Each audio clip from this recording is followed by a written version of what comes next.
گیا، غیب نہ رہا۔ جب تک آپ بالغ نہ ہوئے تھے تو بلوغت آپ کے لیے غیب تھی، آپ کو سمجھ میں نہیں آتی تھی کہ بلوغت کیا چیز ہے یہ، لیکن جیسے ہی آپ بالغ ہوئے تو غیب ختم ہو گیا، غیب ظاہر ہو گیا۔ یہ اتنی ساری گفتگو میں اس لیے کر رہا ہوں، میں نے آیت مبارکہ ایک صفت صرف متقیوں کی وہی بیان کی، الذین یؤمنون بالغیب، وہ جو یقین رکھتے ہیں، ایمان رکھتے ہیں غیب پر۔ تو ان میں سے بہت ساری چیزیں ایسی ہیں جس پر ہم یقین رکھتے ہیں، اور کچھ چیزیں ایسی ہیں جس پر ہم ڈاماڈول ہوتے ہیں، تذبذب کا شکار ہوتے ہیں، ہمارے قدم متزلزل ہو جاتے ہیں۔ اسی لیے اس کو میں نے آج ڈسکس کیا ہے کہ جنت کو سارے مانتے ہیں، یہاں تک کہ کافر بھی مانتے ہیں۔ یہودی کہتا ہے جنت کے تو ہم ہیں مالک ٹھیکیدار، یہودی یوں کہتے ہیں کہ جنت میں صرف یہودی جائے گا۔ اور اگر عیسائیوں سے پوچھ لو، کرسچن سے، تو وہ کہیں گے جنت ہماری ہے، جنت میں ہم نہیں جانا ہے، کوئی اور جائے گا ہی نہیں۔ ہندوؤں سے پوچھ لو،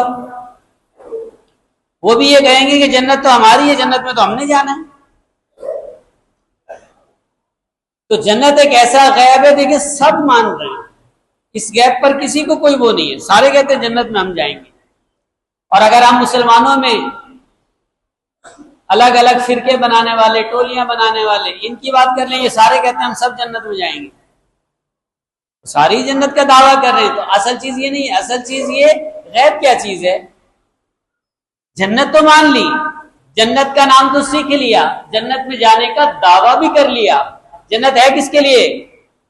ھدی للمتقین الذین یؤمنون بالغیب، وہ جو ہدایت یافتہ ہوتے ہیں وہ متقین ہوتے ہیں، پرہیزگار ہوتے ہیں، خوف خدا رکھنے والے ہوتے ہیں، اور ان کی پہلی صفت یہ ہے کہ وہ غیب پر ایمان لاتے ہیں۔ اب غیب پر ایمان لانا کسے کہیں گے؟ غیب تو آپ سمجھ گئے، غیب پر ایمان لانا کسے کہیں گے؟ غیب پر ایمان لانا یہ جب آپ نے یہ کہہ دیا، دعویٰ کر دیا کہ ہم جنتی، ہم جنت میں جائیں گے، تو اب آپ کو دعوے پر دلیل پیش کرنی ہوگی، پروف پیش کرنا ہوگا۔ اور وہ پروف کیا ہوتا ہے؟ کیا جنت والے کام کر لیے؟ جنت کا دعویٰ کرنا آسان ہے کہ میں جنت میں جائیں گے، ہم جنت میں جائیں گے، لیکن کیا جنت والا کام جو ہم ابھی ڈسکس ہوا آیت میں، ھدی للمتقین، قرآن سے ہدایت وہ پائے گا جو متقی ہے، پرہیزگار ہے، خوف خدا رکھنے والا ہے۔ تو کیا یہ تینوں صفتیں ہمارے اندر پہلے ہیں؟ کیا خوف خدا ہے؟ اگر غور و فکر کریں گے، منہ سے دعویٰ کرنا آسان ہے کہ ہم خوف خدا رکھتے ہیں، میرے جیسا شخص منہ سے کہہ دے میں اللہ سے ڈرتا ہوں، یہ کہنا آسان ہے۔ ڈرنے کا ثبوت جب ملتا ہے جب میں تنہائی میں ہوں، تنہائی میں اپنے رب سے ڈر کر کہیں گناہ تو نہیں کر رہا۔ اگر میں گناہ کر رہا ہوں تو اس کا مطلب مجھے خدا کا خوف نہیں ہے، یہ چیز میرے اندر نہیں ہے، کیونکہ جب میں لوگوں کے سامنے اللہ سے ڈر رہا ہوں تو پھر تنہائی میں بھی مجھے ڈرنا ہوگا۔ اگر میں تنہائی میں نہیں ڈرتا تو اس کا مطلب ہے خوف خدا نہیں ہے۔ پھر کہا گیا متقی، پرہیزگار۔ اگر میں لوگوں کے سامنے تسبیح پڑھے جا رہا ہوں، ہونٹ میرے ہلے جا رہے ہیں، تنہائی میں کوئی تسبیح نہیں ہے، کوئی ہونٹ نہیں ہلتے، کوئی ذکر نہیں ہے، کوئی درود پاک نہیں ہے، تنہائی میں کوئی اللہ کا ذکر نہیں ہوتا، تنہائی میں کوئی اللہ کو یاد نہیں کرتا، تو اس کا مطلب یہ ہے کہ پھر ہم متقی بھی نہیں ہیں، پرہیزگار بھی نہیں ہیں۔ یہ جو کچھ ہم کر رہے ہیں یہ دکھلاوا ہے، کیونکہ ریاکاری کی ڈیفینیشن میں یہی بیان کیا گیا ہے کہ جو کام تم لوگوں کے سامنے کرتے ہو، جو ذکر تم لوگوں کے سامنے کرتے ہو، جو عبادت تم لوگوں کے بیچ میں کرتے ہو، جو نماز تم لوگوں کے درمیان میں نوافل پڑھتے ہو، کیا وہ چیزیں تم تنہائی میں بھی کرتے ہو؟ اگر تم تنہائی میں کرتے ہو تو ریاکاری نہیں ہے، اور اگر تم تنہائی میں نہیں کرتے، صرف لوگوں کے بیچ میں کرتے ہو تو ریاکاری۔ تو تقویٰ، پرہیزگاری، خوف خدا، یہ جانچ پڑتال کرنے کا ایک طریقہ ہے، ایک تھیوری بتائی گئی ہے۔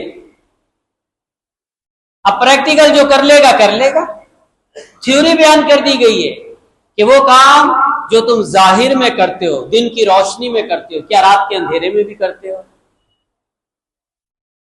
جو ظاہر میں کر رہے ہو کیا چھپ کر بھی کرتے ہو؟ اور جن کاموں سے تم ظاہر میں بچ رہے ہو، روشنی میں بچ رہے ہو، لوگوں کے بیچ میں بچ رہے ہو، کیا تنہائی میں بھی بچتے ہو؟ تو پہلے تو تقویٰ، پرہیزگاری، خوف خدا ہی نظر نہیں آ رہا، پھر آگے اگلی صفت تو یہ ہے پہلی انہی لوگوں کی جو متقی ہیں، پرہیزگار ہیں، خوف خدا رکھنے، ان کی پہلی صفت اب بیان ہو رہی ہے۔ الذین یؤمنون بالغیب، وہ جو یقین رکھتے ہیں، یقین، ایمان کہتے ہیں یقین رکھنے کا، وہ جو یقین رکھتے ہیں غیب پر۔